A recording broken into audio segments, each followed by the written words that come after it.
Hello and welcome back to another Raven's Food video. So today we're going to be doing something a little bit different, and we're making meatball pizza. Instead of going out and buying food, Ryan and I decided to make it ourselves. So this meatball pizza has peppers, mozzarella and cherry tomatoes, but it's made in a little bit different of a way, and I guess you guys will just have to wait to see how it works. Alright, so first things first, you'll need to preheat the oven to 475 and get the dough out of the refrigerator. You gotta bring it to room temperature. Then you're gonna wanna wash the produce, peel and finely chop the garlic, cut the peppers into 1/4 inch thick strips, and then just get your mozzarella cheese and rip it apart into, like bite-sized pizzas. Alright, and then you also wanna have the cherry tomatoes, pretty easy to do. Put them in a bowl and throw some salt and pepper on top of it. So next you want to lightly oil a sheet pan, and then, after you did that, you want to get a work surface, put some flour down on it, and place the dough on the flour. And you want to knead this dough till it is about 1/4 inch thick, and you have your pizza pretty much. So I would recommend either a rectangle. We kind of messed up a little bit, I messed up a little bit, and the shape was off. Not the most pleasing to the eye, but it's alright. And so then you want to put on the pizza the garlic, pepper, and cheese. And you leave a little bit of a border for the crust. Everyone knows how to do that.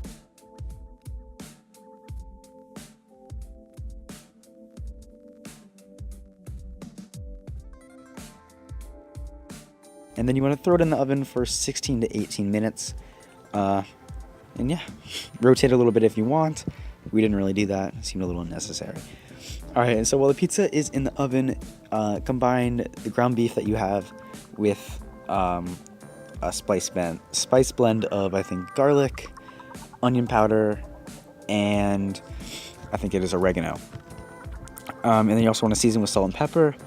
And with this meat, you want to form it into 16 equally sized meatballs and transfer that to a separate plate.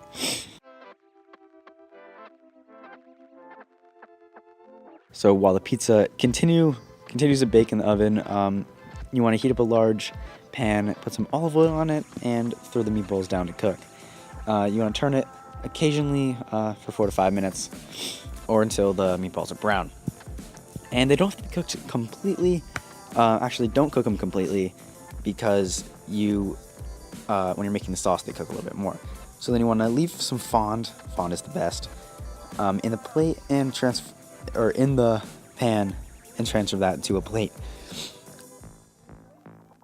Alright, so you then want to add the tomatoes and tomato paste to the pan, and season it with salt and pepper, and just stir it frequently or vigorously 1 to 2 minutes, or until it is red and fragrant. Then you want to add back the meatballs and a cup of water. Put more salt and pepper in it, and cook it, stirring every once in a while. 7 to 9 minutes, or until the sauce is thickened and the meatballs are cooked through.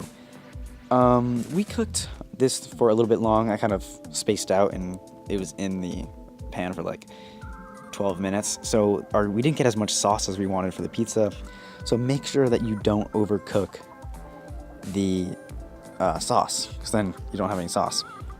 So lastly, you want to take out the pizza, get some basil leaves, and throw the basil leaves on the pizza. Gotta make it pleasing to the eye. And you want to put the meatballs and sauce on top of the pizza. Just throw everything down there, and it looks amazing. So that's the finished dish. It looks amazing. It was not too hard to make. It was weird because you put the cheese and peppers and garlic down first and cook that through, and then you put the sauce on and the meatballs, which confused me at first why we did it, but it makes sense now because the sauce is really inside the meatballs, which is weird, but it's cool. It gives it an amazing flavor, and Ryan and I really enjoyed eating this food and making it. So I'm glad you guys watched the video and made it to the end, and hopefully you guys enjoyed watching this video as much as Ryan and I enjoyed eating the food. Thank you guys for watching. This has been Raven Foods.